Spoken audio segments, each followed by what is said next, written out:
Kevin said in 2024, the version of Luka that Jason just referenced, Luka got outplayed by SGA and Kyrie got locked up. Ultimately, Luka and Austin Reeves can lead a Laker team to build the 24 Mavs version. OKC will destroy them, and 24 Boston is also destroying them. So we've talked a lot over on my channel about what the Lakers, how they should conceptually look like, trying to build out this roster.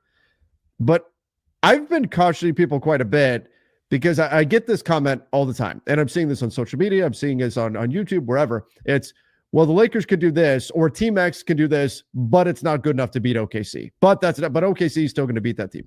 29 teams right now are looking at their situation saying, can we beat OKC right now in a series? That's going to be a very difficult challenge for anybody. And it doesn't mean you should just say, oh, well, that's it. Well, let's just wait. Let's just wait. We'll build our team 7 years from now. Let's just blow it up and we'll wait for OKC to run out the clock on whatever they've been doing so far. I just don't see that as realistic. And if you're going to build out a team around Luka and Austin, guys, I do think that 24 Mavs concept of defenders, athletes around your two guys is probably going to be the way to go. Yeah, and I think not just the Lakers, but the top teams in the NBA should be going for it. I really respect going back now, 7 years, what the 2018 Rockets did in looking at the KD Steph Warriors and saying, hey, we're going to go for it. We're going to try. And if not for a Chris Paul hamstring injury, potentially win that series in 2018 and maybe win the title. So if you have a shot, I do believe that if you have even a little bit of a shot, you should at least be scouring the market during trade season, which is officially upon us. It started today, to try to upgrade the roster and go for it. Of course, you want to be smart with it, right? You want to be pragmatic. You want to look at your cap situation, and you don't want to just be taking unnecessary risk and trading for bad contracts just to potentially do like a win now short-term move.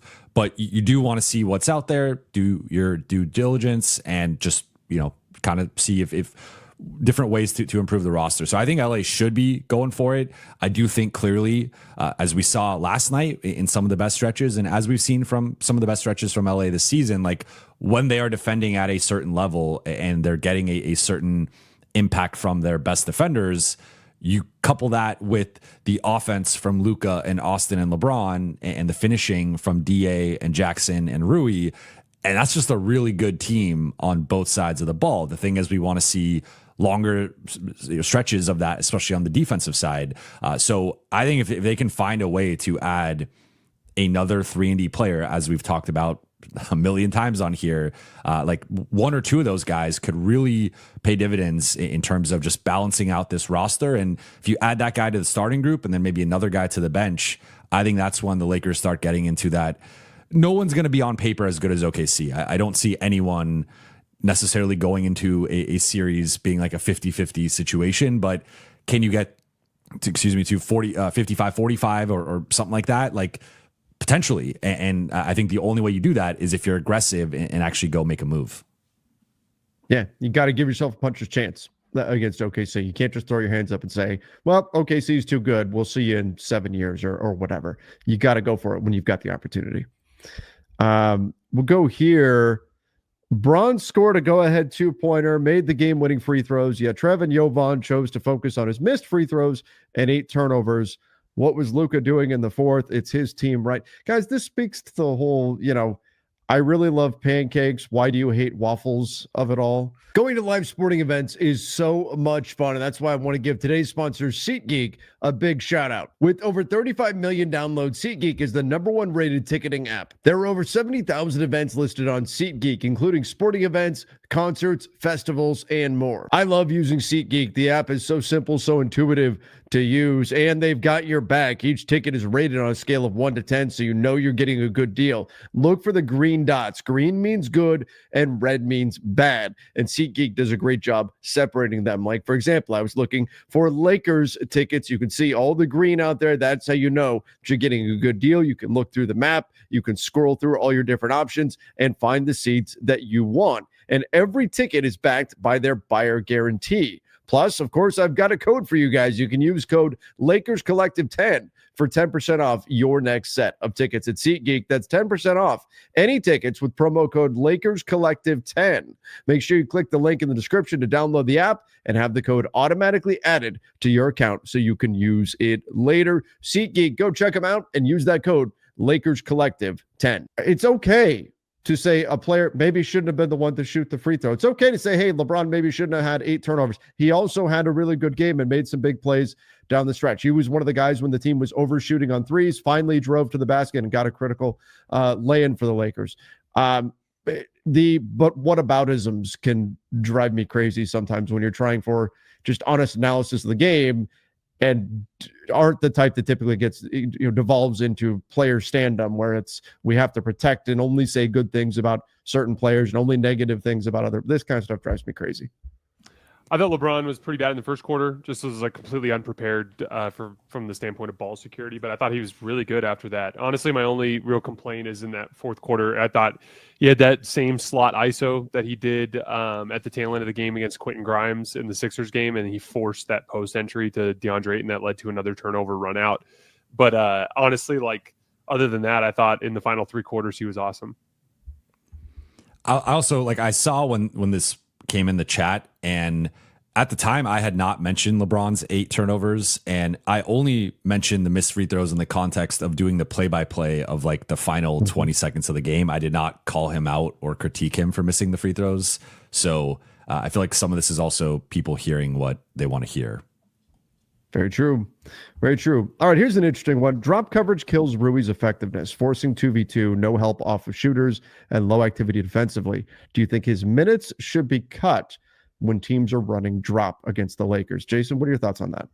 I think that Rui is too talented compared to some of the other bench players to just bail on entirely. But I do think I don't hate the idea of maybe cutting his minutes down to the high 20s, mid 20s, and giving a few more opportunities to Jake or to Vando in situations like that where the drop coverage is limiting the off-ball opportunities for your offensive players. I think the larger conversation is that I think we have a pretty substantial sample now dating all the way back to the Dorian Finney-Smith stuff last year at the tail end of the season to this season when LeBron came back, to where when Rui's got to play the 3, he's just not as good. When Rui's got to play the 3, it keeps him out of position. And yeah, it was definitely better than the Taurean Prince, Cam Reddish options that you had back in 2023, 2024. No one's arguing with that kind of stuff. But I think it's pretty clear now that the Lakers just really need someone that naturally slots into that position. And I think that there's a very straightforward assignment for Rob coming into this deadline, which is try to find a way to turn Rui. Obviously you don't trade Rui just for the sake of trading Rui, but I try to find a way to balance this roster in a way so that you don't have such a significant salary slot going to a guy who's playing out of position, and that's limiting his effectiveness. Yeah. It's coming down to the fact now where he's going to get these handful of corner threes every game, and every time he misses them, you're that's why you're out there. You know what I mean? And it can get a little tricky. And I don't envy the position he's in. He's being asked to do a lot of stuff that nobody else in his position group gets asked to do around the league.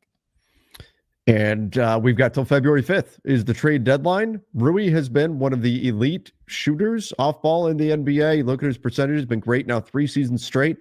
The question is, can he be the piece that ultimately fits for the team? And can he, I still think, and Jovan, you can speak to this, but I think there is a world where you add the piece the Lakers need, the proverbial 5th starter that we've been talking about, without losing Rui Hachimura. And then you've got his talent at least coming in off the bench. Now we can talk about whether or not Rui's a good bench player, but I'm not all out on Rui as a player for this Lakers team. As Jason's saying, it could be more of a role thing, but Rui's a good player that you can't just lose for nothing either.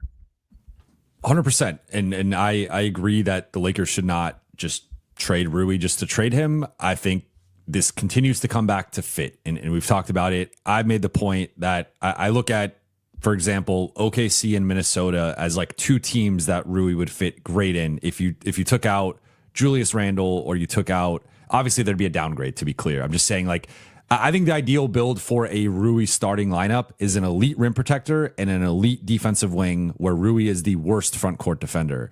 The issue for the Lakers is they are deploying him as the best front court defender. And that is just not the best deployment of Rui's skill set. Rui is a 4, and to Jason's point, when they play him at the 3, he tries. Like he tries his hardest. There just is a limitation there with the lateral quickness, with the processing, with the screen navigation, with the off-ball defense. Like there's just a limitation there, and this is not a shot at Rui, or this is not a criticism of him. It's just like play any player out of position, and there's going to be diminishing returns at some point. So I think with Rui, he needs to play the 4 more, and the way to do that is to do that on the bench. And I think you probably need to stagger. Like the combination of LeBron, Rui, and Luka needs to be staggered where it's only 2 of those 3 on the floor, because I think all 3 of those guys are basically 4s defensively and want to be off ball as helpers and the low man, or that's probably like the best way to both hide them and also play to their strengths. But you can't do that when you're playing all 3 of those guys together. So I think it needs to be Rui off the bench, ideally staggering him and LeBron more. And then, but still finding 24 to 26 minutes a night for him. And I do think in some of these bench lineups, especially when he's like, it's one thing to compete with Luka, Austin, LeBron, and DeAndre for shots. He's clearly the 5th option when he's out there as a starter. But when you're competing with Gabe and Marcus and Jake and Vando and Jackson, that's where he ascends in the pecking order. And there could be some bench lineups where he's like the number 2 option, or at least like number 3 and featured more. So I think you improve the defense by moving him to the bench. You improve the overall fit. And you also, I think, put him in a better position, especially next to like Luka and Austin led bench lineups, to be a more featured piece of the offense. So I think it makes sense all around. Now, the challenge is the Lakers got to get that player, right? I think if they stay with the status quo, Rui's going to continue to start. JJ clearly has telegraphed, like, I don't think he's going to change the starting group anytime soon. So they're going to continue to have this issue. But I think longer term, it's about the right fit for him, which I think on this team is off the bench. On some teams, if you have the right defensive personnel, can be as a starter. Yep. That was a great way to break it down. I love it. They should lean into DeAndre Ayton more. He's automatic. He was great last night's game. 20 points. What was he? 10 of 11 shooting, something like that. He's been absolutely fantastic, though. I would counter the part of the reason why he's so automatic is when he's getting these looks, and he does a phenomenal job knocking them down, take nothing away from DA, but he's getting these looks that are being created by others, and he is focusing on these high percentage looks, these opportunities when he is really open. If you start forcing the ball to DA and saying we have to get him more attempts, those percentages will start going down as he's starting to take more difficult shots. But he has been fantastic as a play finisher. He's fit in very well as a screener. I like especially the re-screen chemistry that we're seeing between DA and Austin, as well as DA and Luka. I think we were still working a little bit on the DeAndre Ayton and LeBron chemistry there, but in general, DeAndre Ayton, I think, has done a fantastic job, and he is really taking advantage of his opportunities. I think the Lakers guys we'll see how the season goes, but they may have their long-term answer here at the center position. I think the Lakers center rotation this season has been a bright spot between him and Jackson. Jackson's been legitimately better than he has at any point in a Laker jersey. I think that in general, looking forward, the weakness has been that perimeter speed and athleticism at the 2, 3, 4 spot. But I think given the type of salary resources the Lakers have tied up at the center position, it's like A+++ in terms of how they performed relative to their salaries.